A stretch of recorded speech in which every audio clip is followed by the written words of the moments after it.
My name is Sue Cullen, and I am the Implementation and Fidelity Manager for the Preparedness Life Home Visiting Programme. So we are an early intervention prevention programme. We work with parents from pregnancy right through until a child starts school, with the ultimate goal being school readiness. But there's lots of things that we do along the way. We do work from pregnancy, so the only criteria that we have for joining the programme, which is a voluntary sign-up, is that you have to be pregnant, living in the catchment area. So this could be you are expecting your first baby or your 10th baby. It did start off as a randomised control trial, so we were fortunate enough to have UCD, the Gaiety Institute, to evaluate our study for 5 years. So it meant that we as practitioners and the families were very much under the microscope. We measured the effects from the beginning of the programme to the end of the programme, when we've seen a lot of significant effects in terms of raising children's IQ by 10 points, less accidents within the home, less GP visits, less hospital emergency admittance, and we had parents report that they, on reflection, that they enjoyed their journey as parents, and so lots of significant effects. We have lots of different families. Every family is unique. So we have parents who are cohabiting, married, single, and living independently, but parenting together. And then we have parents who are just parents to themselves independently. So we continue so the children finished in the programme in 2013, and we have been following those children since. So we went back into the field when the children were age 9 and 10, just to see how the children were getting on, and we still have a significant effect on IQ and a lot of other areas across a number of domains, which you can get the access to the report on our website, www.preparednessforlife.ie. So we have obviously continued to work with families right across the Dublin 17 areas: Finglas, Bray, Athy, Newbridge. We've just set up new sites in Carlow, Balbriggan, Mayo and Galway also, and we're replicating the study that we started off with, replicating the same study in Chicago, and we're in the process of just recruiting the staff for that at the moment. And they're also going to be following the children right through to the age of 18.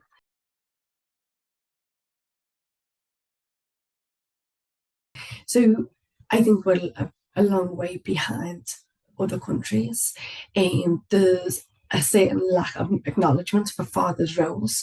If we're thinking about even during COVID, we've come a long way to understand the importance of fathers' roles. Yes, there's not a true acknowledgement. So when we're thinking of COVID, we had some fathers who just weren't allowed to go into the hospitals to be there for the birth of their child. So that just shows you how far behind we are. We do have it written into legislation that fathers have rights to take 2 weeks off of parental leave. 2 weeks is very little time to, one, support your partner to transition into the role of fatherhood and really support your developing child. For some families, they are not in a position to take this time off, even though we know it's written into the legislation, because they may not be financially able to take the time themselves.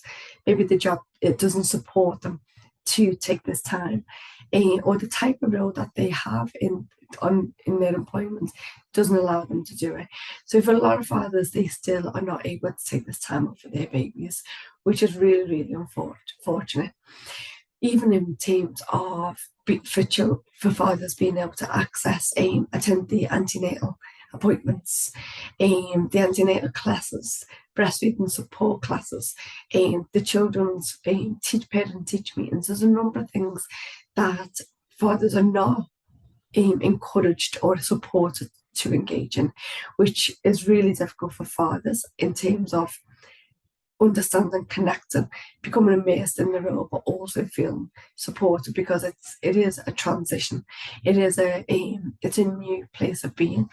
Historically, women did stay at home, and during COVID, a lot of men were forced to stay at home. So things are beginning to change, but it's not being supported in terms of the Constitution fathers have to be married to be recognised for their role, or unless they can provide really strong evidence to say that they're an active part in the child's life, which is shocking in this for this day and age. We also know that we're forcing fathers, parents, into boxes that they're only recognise if they're married. And for some families who don't wish to get married, then they're forced to do so just in the eyes of the law for their rights. So everything does need to change. I do believe there's a lot of gender inequalities. There's a lot of unconscious bias when it comes to services and interventions. I don't think it's intentional, but I do think there's an unconscious bias. We all need to be a lot more educated in what fathers need to understand the role of a father, what is coming up for a father, what support do they need. Like I said, historically, fathers didn't play this role, and now they're expected to. So what supports do we need to put in place to support fathers to fully feel empowered and equipped to take on this role? When we're thinking about the media, branding, everything, like, it's so stereotypical, and I think media and branding reinforces the stereotypes of gender norms. So again, from the constitution, from government legislation, from mindsets, and also practices, everything has to change in order to really take and understand the role of the father and make sure that we are doing the best that we can do to support children in their development, parents, and especially fathers.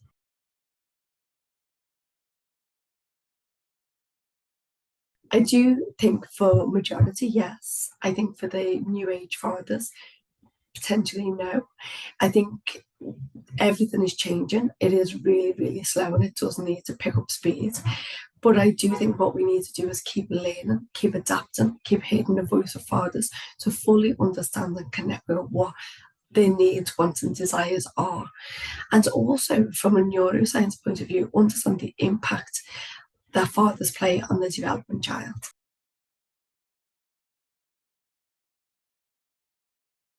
Absolutely. I think everything has to change. I think historically women stayed at home, and like I said, since COVID, that has changed. There is a lot of fathers at home, but I don't think we have been able to really support fathers in the way that they need to be supported. So it has, in some situations, affected men's mental health, financial situations. So I think there's everything has to change. I think we need to be recognizing what we need to do for us services to meet the needs of fathers. Fathers can feel isolated, because not all fathers will join groups. So what we've tried to do in Preparing for Life is try to have mixed gender groups, single sex workshops, single sex groups. We've got morning classes, afternoon classes, and evening classes, and we provide one-to-one sessions as well for those parents who can't come out to groups or don't feel comfortable coming out to groups, that they can take place within their home or in a place where they do feel comfortable. So can I share any best practices relating to parent support, to peer networks for fathers? Everything that we do in Preparing for Life, we're trying to learn, we're trying to build up relationships with all parents, whether they're fathers or mothers, or they don't use them particular terms. We're trying to learn and adapt our programme as we move through it. And we know that it is a journey, but it's important that we all learn to reflect in practice, so we know and we can change, we can evolve as those needs come about. We do work in partnership with fathers as well as mothers to understand and to learn what those needs are, and then we can, based on what we hear, what we experience, we then can tap in to bring that new information into the program so we can make those changes. We do reflect in practice. We reflect after sessions on our own practices to really fully understand what's coming up for ourselves. Have we got any unconscious biases? What are the things that we need to change on an individual level, as well as a program level, as well as a community level?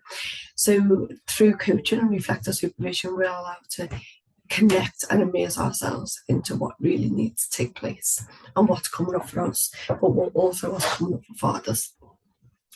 We are constantly training. So we've just recently engaged as the staff engaged in cultural and awareness training, which really looked at the different identities, a sense of belonging, different nationalities, stereotypes, racial discrimination. So lots of different topics were covered, and it was really insightful because it brought our awareness to a new level. So all of our documentation has been revised, all of our practices have been revised, and we are aiming to be as inclusive as we possibly can be. We're not perfect, but we're on the way to having best standards practices, which is what we want and what we hope for. But there is still a lot of changes that we do have to make. But I suppose by reflecting, by hearing, by learning, we can again adapt our practices according to what we learn.